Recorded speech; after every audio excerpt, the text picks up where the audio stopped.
Hey, everybody. Really intriguing chat today about digital gratitude and appreciation, something we could all use a bit more of.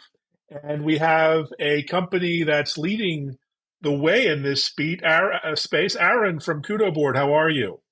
I've been doing really, really well. Thanks so much for having us. Well, thanks for being here. Really excited for this chat.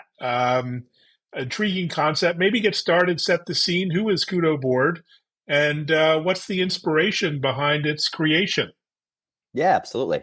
So Kudo Board is a platform used primarily by businesses to allow employees to kind of recognize and appreciate each other. And, it ranges from, replacing the card that's passed around and signed on things like birthdays, work anniversaries, special occasions, to, enabling peer-to-peer recognition so people can give each other thanks, to sort of celebrating company milestones and moments. Oh, it's a wonderful thought. And it's actually a feature on LinkedIn at a basic level that I've been enjoying for over a year. What are some of the use cases that you see? How are your customers using Kudo Board? And explain maybe a bit about the psychology behind it. Yeah, absolutely. So you're absolutely right that something like LinkedIn is a great way to sort of do this publicly, particularly across your various networks.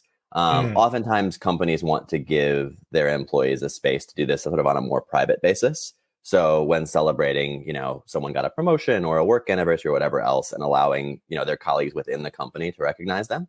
And so that's where a platform like Kudo Board can kind of come in, where it is more of a private thing that's happening within the company. Typically, our use case starts fairly organically.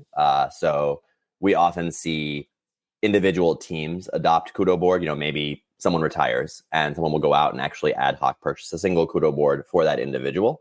They'll send it out to the team. Everyone, adds their videos, their GIFs, their pictures. Maybe mm. they print it out as a book, but it kind of spreads like that virally through a company. And typically, at some level or at some stage, we hear from someone in HR or comms who say, "Hey, I keep getting invited to these Kudo boards. How many of our employees are already using it?" And then when I tell them, or we tell them, it's thousands or tens of thousands that have already kind of signed on.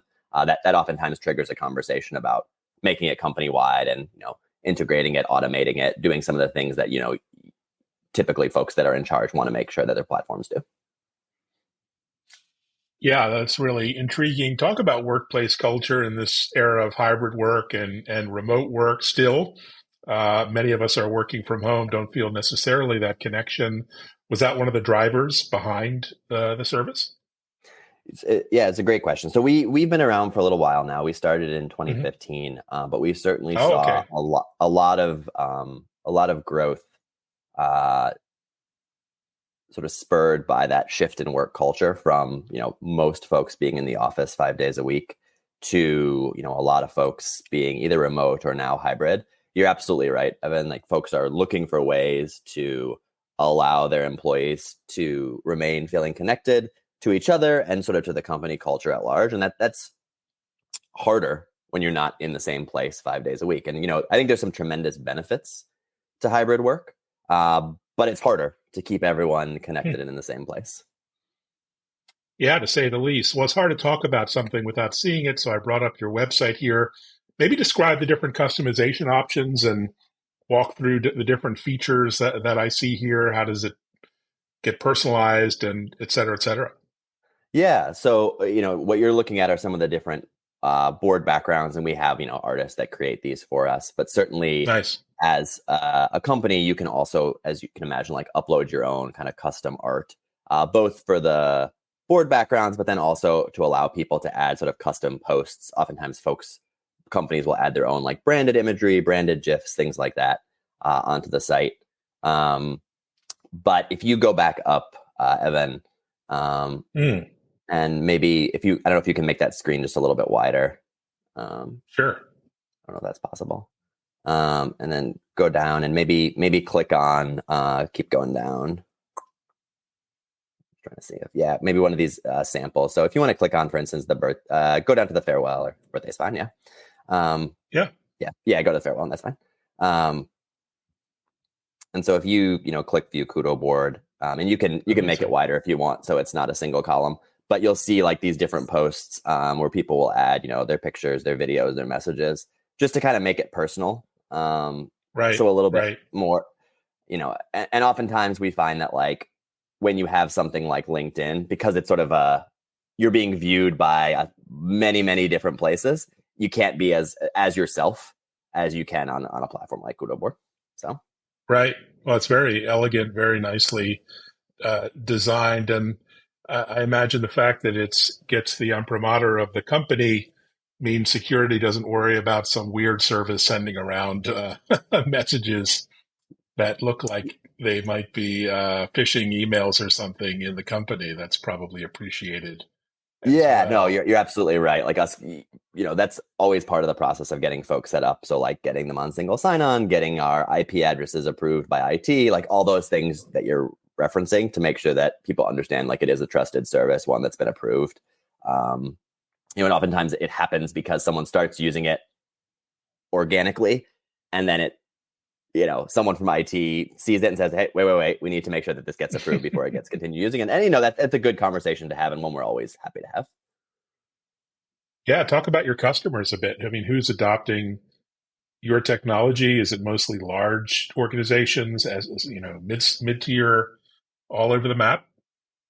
It's all over the map. We sort of have two segments that we think about. So one is what we consider our self-serve side of the business, which is kind of anything up to businesses of 500 individuals, and they can go on the website, create boards, Mm. subscribe, all that kind of stuff without ever needing to like deal with a person or a salesperson or contracting or anything individually. Once you get above 500 people, typically we find organizations at that size, they typically have a info security process, a legal process, like all the things that Mm. integrations they need to do, things that just are part of a larger company mentality. And we work with organizations up to 70, 80, 90,000. We work with, as an example, Intermountain Health, 65,000 caregivers, that Wow, every that's single person in wonderful. the organization has access. So it's a mix. But I'd say certainly on the sort of like our sales team is mostly focused on the larger organizations, just because that's who needs that the personalized attention versus smaller ones who can kind of self-serve. Nice. And maybe talk about integration with the tools like Teams and Slack and Zoom that we all live on Yeah. these days, that it can be pretty impersonal. How does that work to make it sort of seamless? It's often one of the very first questions we get when we're talking to folks is like, Mm. "Hey, Kudo Board seems nice, but we can't have our technology on an island. Do you play nicely with Workday? Do you play nicely with Microsoft Mm. Teams? Do you play nicely with SharePoint? All those other tools that they're already using." So that is a big part and a big reason oftentimes companies go from like these different ad hoc team level uses to a single kind of org wide setup, is they want those integrations in place so that it is kind of a seamless part of their broader system. So oftentimes the demo is a lot of showing how those integrations work and pulling it up in Slack or pulling it up in Teams and kind of seeing what that actually looks like for their users. Nice.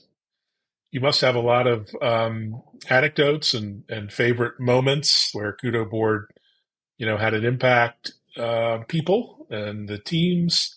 Any you care to share with the viewers, that really had an impact on you?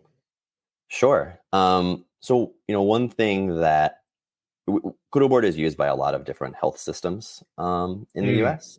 And I think what we saw a lot of growth during the pandemic when in particular healthcare systems were looking for ways to allow not just employees to give recognition and appreciation to each other, but also to allow Mm. patients to write thank you notes to caregivers. Oh, So that's wow. something that has continued to be a really powerful use for Kudo Board.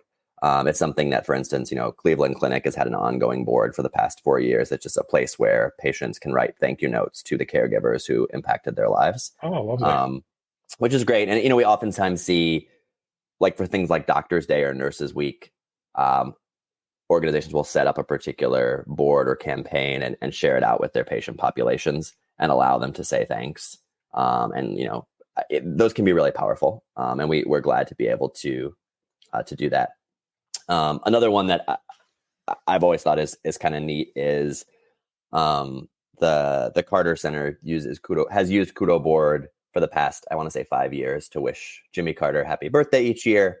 More Mm. recently, had more of a well wishes board as he went into hospice, but just has been sort of an ongoing use. And they share it out with their donor listserv of hundreds of thousands, and so there's an outpouring each time they do it. But it's just kind of cool to see, a board with 30,000, 40,000 posts, and people can kind of just keep scrolling forever and see all these different Yeah, notes and that's amazing. Well beyond just a website. Um, so clearly, there are ways that can enhance workplace culture and employee engagement. Have you looked at the customer side of customer experience, customer service? Or is it being used for those kind of use cases? So we do have. It's funny you mentioned that. I think there were quite a few. I think it was Customer Service Appreciation Week or Customer Success Appreciation Week, but it was Sure. pretty recently, and we saw quite a few teams set up, um, you know, boards specifically for that, where when customers were giving notes of appreciation, they could get put on this board that could go back and forth to the customer service team. And I think particularly folks who are oftentimes dealing with people's problems, they don't oftentimes get to hear when things go right or go well. So it was a nice, it can serve as a nice little pick me up. It's Yeah, most wonderful. often it's comms and HR that are kind of like the primary buyers, but you're absolutely right. Sometimes it's on that customer success, customer service, basically anywhere you're trying to give a pick me up to parts of your team. Oh, it's wonderful. So what's next for the platform without giving away your secret sauce? Any features that might be forthcoming or capabilities? What do you see in this space? How does it evolve? Yeah, I mean, we kind of have a few tracks as we're developing Kudo Board. So, one is on, and I think, apologize, my dog might be barking in the background here. It's the work from home. But one of the tracks that we're on is kind of continuing to build out the integration automation side of the business for our Mm, larger customers to make sure that it plugs in well with the systems that they're on. The other side that we're constantly thinking about is just how to make the product more delightful. So, some of the things we're thinking about now are how do we add more background animations? How do we let people do mm. audio posts who maybe they don't want to record a video, but they want to do audio? And so we have all these just different, basically just trying to add the level of customizability for people adding content to it to keep it kind of fun and fresh as time goes on. Wonderful. And I imagine the service is available globally. Do you find big cultural differences? Is this kind of a U.S. or North American phenomenon, or are you seeing most cultures kind of adopt the platform? Yeah, it is available all around the world. We find about 60 to 70% of our business is in North America, and the remaining 30 to 40% is Mm, overseas. And it I think more commonly in English speaking countries right now. So, the mm, UK, parts of the EU, Australia, um, Canada. Um, but you're right. There are some cultural differences in the way the platform is used. I can think specifically of some healthcare systems that we worked with in Asia on some different appreciation and recognition campaigns, and the way that they approached it was just really interesting and I think different than we saw with some of our US customers in terms of the way that they positioned it for the employees. So yeah, you're right. I think we're still, to be honest, trying to understand ourselves what that looks like, but you are good to mm. call it out. And you're right, there is a real difference, or can be. Interesting. And maybe tell us a bit about the team and the culture. Are you guys working remotely? Are you where's the team based? And tell us a little bit what's going on behind the curtain. Yeah, so we're hybrid. So some of us there's some of us in Chicago, and that's where I'm located, and then there's quite a few folks who are remote around the country. I think we're in 14 or 15 different states. Nice. But we try to bring folks together kind of once to twice a year on an offsite, so to speak. We think there's a ton of benefit to hybrid and remote work in terms of allowing people to kind of figure out what they want out of life and then build work around it. which I think can be hugely valuable. But we do think that, at least a few times a year, just like having that in-person time to create those connections matters. And so that's something that we actually have um, we're bringing everyone to Chicago next month. The team may be a little disappointed in me. I feel like in past years we've done more exotic locales. We went to New Orleans and Puerto Rico and this and that. But this time I was like, you know what, we need to bring everyone to Chicago. So Well, excited to July have them. is a great time to be in Chicago. It'll be Yeah, beautiful fingers crossed it's not too there. hot, but yeah, fingers crossed. So good luck on that. Enjoy that. Enjoy the summer. Thanks for sharing a bit of insight. I was delighted to hear about the healthcare work you do. It's an area of particular interest to me. So well done. And let's folks reach out to Kudo Board. Give it a try. Looks like it's pretty easy lift in terms of getting started. Awesome. Well, Evan, I appreciate you taking a few minutes here. Yeah, thanks so much and have a great weekend. Thanks everyone for watching. Take care and Thanks be all. in touch. Bye bye.